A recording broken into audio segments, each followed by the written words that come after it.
un état d'esprit, une manière de travailler et une série d'outils qui va consister à éliminer les gaspillages en impliquant ses employés.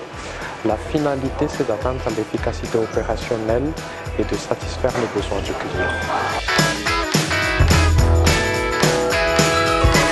Quand on parle de Lean, en fait, oui, effectivement, on parle d'abord d'état d'esprit.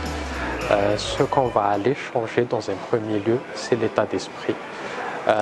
L'état d'esprit, ça va être par exemple de bannir dans nos expressions le fait de dire « on a toujours fait comme ça ». L'état d'esprit, c'est par exemple inculquer cette culture aux personnes de se dire « qu'est-ce que je peux améliorer aujourd'hui ». Une fois que l'état d'esprit est acquis, c'est là où on peut commencer à parler d'outils, c'est-à-dire on pourra parler de Six Sigma, on pourra parler de méthodes de résolution de problèmes, on pourra parler de comment est-ce qu'on dresse une charte de projet en Lean Management, mais le préalable, c'est l'état d'esprit. Quand on parle de concret, les cas sur lesquels on a pu travailler avec nos clients, par exemple, si on parle d'état d'esprit, de mode de fonctionnement, c'est que l'état d'esprit ou le mode de fonctionnement traditionnel, c'est du top-down, c'est-à-dire le manager dit voilà ce qu'il faut faire et les opérationnels sont là pour exécuter. Ce qu'on va changer là-dedans, et ça fait partie des 5 principes donc, du respect de l'opérateur, c'est qu'on va se dire que l'opérationnel, c'est lui qui connaît ses problèmes au quotidien. Donc on va l'amener, au lieu d'être un pur exécutant, on va l'amener à réfléchir et à proposer. Quel est le problème qu'il a constaté? En termes d'outils, par exemple, un des outils du Lean Management, qui est un des outils les plus puissants du Lean Management, ça va être le 5S. C'est une méthodologie qui va permettre d'avoir un espace de travail propre, bien rangé, aéré et favorisant la productivité.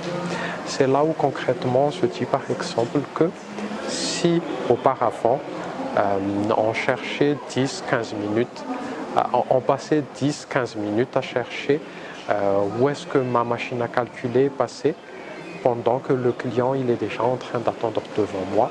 Donc avec le 5S, on peut se dire qu'au bout de 30 secondes maximum, il faut que j'arrive à repérer. Ma machine à calculer, elle est là. Et ça, en fait, c'est un gain de temps, c'est une économie de temps. C'est un temps d'attente qui est réduit et ça fait partie de l'élimination de gaspillage.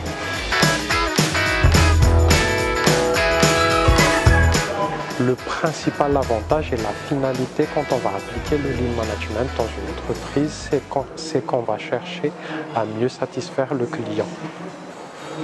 Et le corollaire de ça, c'est qu'on va aller réduire les gaspillages.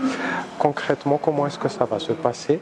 C'est qu'on va par exemple avoir des gains de temps, des gains en productivité ou même des gains en arrière.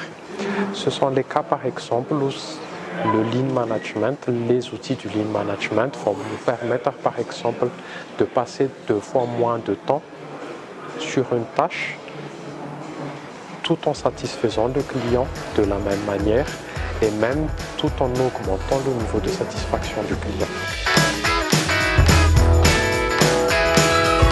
Facile à assimiler, je mentirais si je vous dirais que c'est facile pour tout le monde. Là où ça va s'en venir, en fait, c'est qu'il faut que ça soit un engagement de tous, c'est-à-dire un engagement de la direction dans un premier lieu, un engagement du middle management et puis un engagement des opérationnels. Une fois qu'on a cet engagement-là, nous on encourage à faire les choses par des petits pas au quotidien.